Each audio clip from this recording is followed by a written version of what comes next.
Meus irmãos, boa noite. Mais uma vez nós estamos aqui. Hoje é domingo, 5 de abril. Enquanto você não pode estar no templo, nós então chegamos até a tua casa por intermédio das redes sociais. Eu quero ler um texto da Palavra de Deus que está registrado no livro de Números, capítulo 13. Nós vamos ler apenas o versículo 1, mas depois nós vamos dar continuidade, porque essa é uma história que ela vai longe. Então eu quero ler apenas o versículo 1 do capítulo 13 e logo depois nós vamos falar sobre mais alguns textos. Números capítulo 13, versículo 1, nos diz assim: o Senhor disse a Moisés: envie alguns homens em missão de reconhecimento à terra de Canaã, terra que eu dou aos israelitas. Envie um líder de cada tribo dos seus antepassados. Meus irmãos, esse é um texto que fala da ocasião em que Moisés ele enviou 12 espias até a terra de Canaã. O texto nos diz que logo que eles retornaram da sua missão, 10 dos espias trouxeram um relatório que dizia que a terra realmente era uma terra boa, era uma terra produtiva, mas que seria impossível conquistá-la, porque ali habitavam os Enaquins. A Bíblia diz que esses homens eram fortes, grandes e considerados como gigantes diante dos outros povos. Esses 10 espias, eles ficaram tão apavorados que disseram que diante dos filhos de Enaque, eles eram como gafanhotos, eram como insetos insignificantes diante de algo tão forte e poderoso. Esses 10 espias, diante dos gigantes de Canaã, além de se diminuírem como homens, eles esqueceram da grandeza do Deus de Israel. Mas a palavra de Deus nos diz que haviam 2, Josué e Caleb, que estavam entre esses 12 espias, que foram contrários ao relatório desanimador dos 10 espias.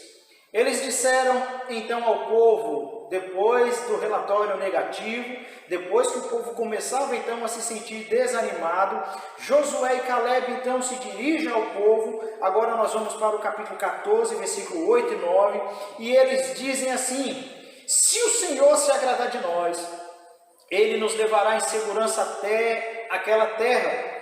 É uma terra que produz leite e mel com fartura.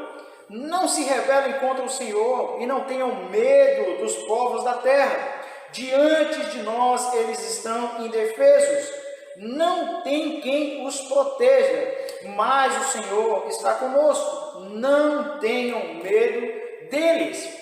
Mas quando nós continuamos o texto, mesmo diante dessas palavras de Josué e Caleb, mesmo assim, lá no versículo 10, versículo 11, diz que toda a comunidade começou a falar em apedrejar Josué e Caleb. Então, naquele momento, a presença gloriosa do Senhor apareceu na tenda do encontro a todos os israelitas. Aí o versículo 11 diz que o Senhor então diz a Moisés: até quando esse povo me tratará com desprezo? Será que nunca confiarão em mim, mesmo depois de todos os sinais que realizei entre eles? Foi nesse tempo que Deus quis destruir, ali mesmo no deserto, o povo de Israel. Mas diante da intercessão de Moisés, em favor daquele povo medroso, aquele povo desobediente, aquele povo murmurador, o Senhor então resolveu perdoá-los. Mas ele disse então a Moisés, lá no versículo 21 e 24, ele diz assim: olha, tão certo quanto eu vivo, e tão certo quanto a terra está cheia da minha glória, nenhuma dessas pessoas entrará na terra. Todas elas viram a minha presença gloriosa e os sinais que realizei no Egito e no deserto. Repetidamente, porém, me puseram à prova, recusando-se a ouvir a minha voz. jamais verão a terra que jurei dar aos seus antepassados. Nenhum deles, nenhum daqueles que me trataram com desprezo haverá. Eles não seriam destruídos naquele dia, mas não entraria na terra que Deus tinha prometido ao povo de Israel. Mas quando nós olhamos para a palavra que o Senhor fala a respeito de Caleb, nós encontramos uma palavra completamente diferente da palavra que então foi dirigida em relação àquele povo. Ele diz assim: olha, meu servo Caleb, no entanto, teve uma atitude diferente dos demais, permaneceu fiel a mim, por isso eu farei entrar na terra da qual fez o reconhecimento, e seus descendentes tomarão posse dela. O que a palavra de Deus então está nos dizendo é que todo aquele povo pereceu no deserto, apenas seus filhos e netos entraram na terra de Canaã. Mas a promessa de Deus se cumpriu na vida de Josué e Caleb, porque eles confiaram no Senhor. Aí quando nós olhamos a palavra de Deus, vão se passar 45 anos e então a promessa ela irá se cumprir na vida de Caleb. Quando nós saímos de Números e vamos direto para Josué, lá no capítulo 10, capítulo 14, do versículo 10 ao versículo 12. Agora, quando Josué está então dividindo a terra de Canaã, eles já haviam entrado, já tinham passado por Jericó, já tinham passado pela cidade de Ai, muitas cidades estavam sendo conquistadas. Então, diante de tantas conquistas, agora Caleb, ele chega diante de Josué, que era o líder daquele povo que estava dividindo a terra. Ele então diz assim a Josué: eu tinha 40 anos quando Moisés, servo do Senhor, me enviou de Cades Barneia para fazer o reconhecimento da terra de Canaã. Eu voltei e lhe dei um relatório verdadeiro. Mas meus irmãos israelitas que foram comigo assustaram o povo de tal maneira que eles se encheram de medo.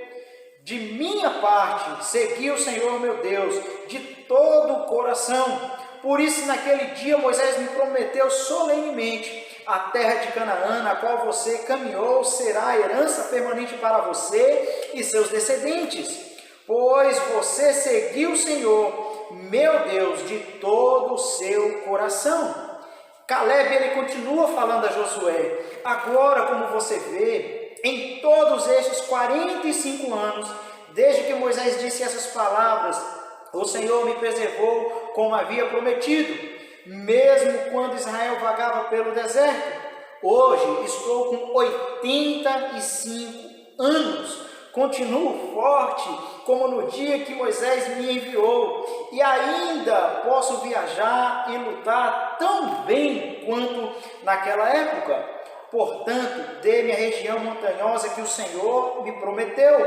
Você certamente se lembra de que, enquanto fazíamos o reconhecimento da terra, descobrimos que os descendentes de Enaque viviam em grandes cidades fortificadas. Mas se o Senhor estiver comigo, eu os expulsarei da terra, como o Senhor prometeu.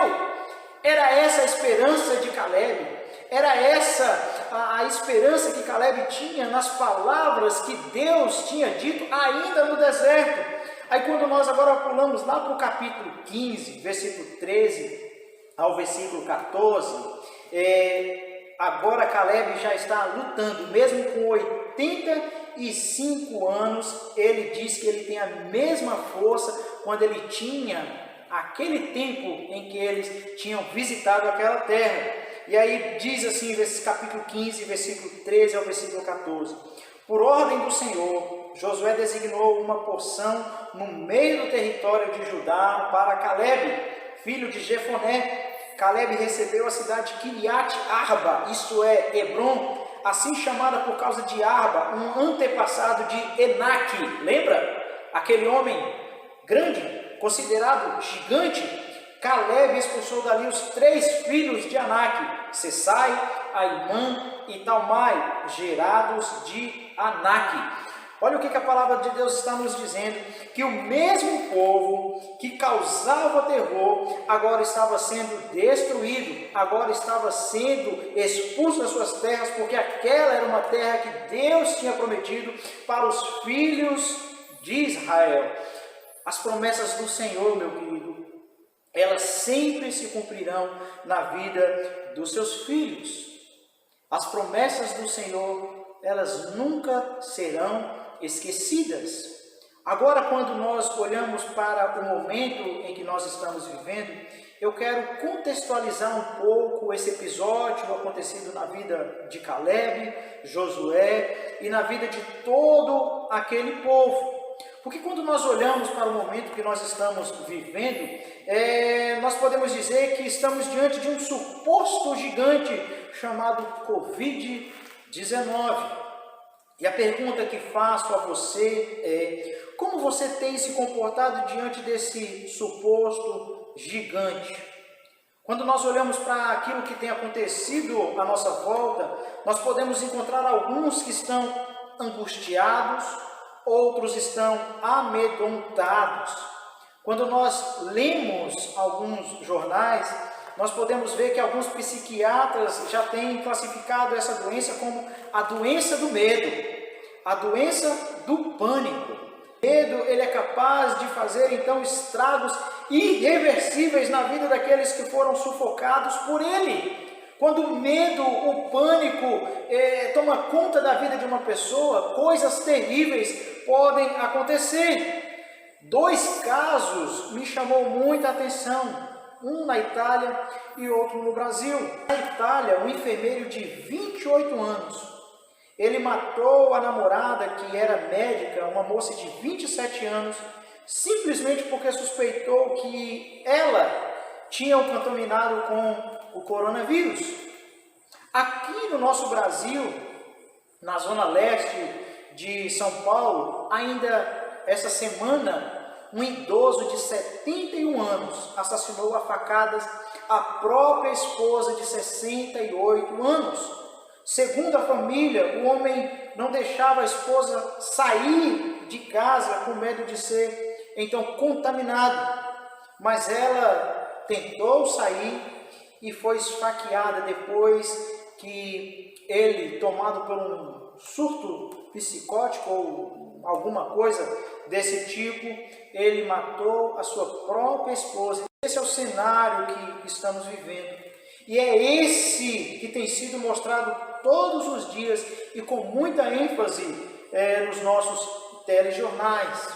Isso faz aumentar o medo e faz diminuir a esperança. Então eu volto a perguntar a você: como você tem reagido diante desse suposto gigante?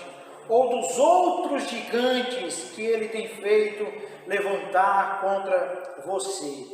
Uma palavra para você, uma palavra para a sua família: seja sempre prudente, faça, o que tiver ao seu alcance para combater esse vírus, ou aquilo que ele tem tentado despertar em você, sabe-se lá, o medo, a insegurança, o pânico. Faça o que tiver ao seu alcance, mas não permita que nada o faça pecar contra o Senhor ou te faça esquecer das suas promessas.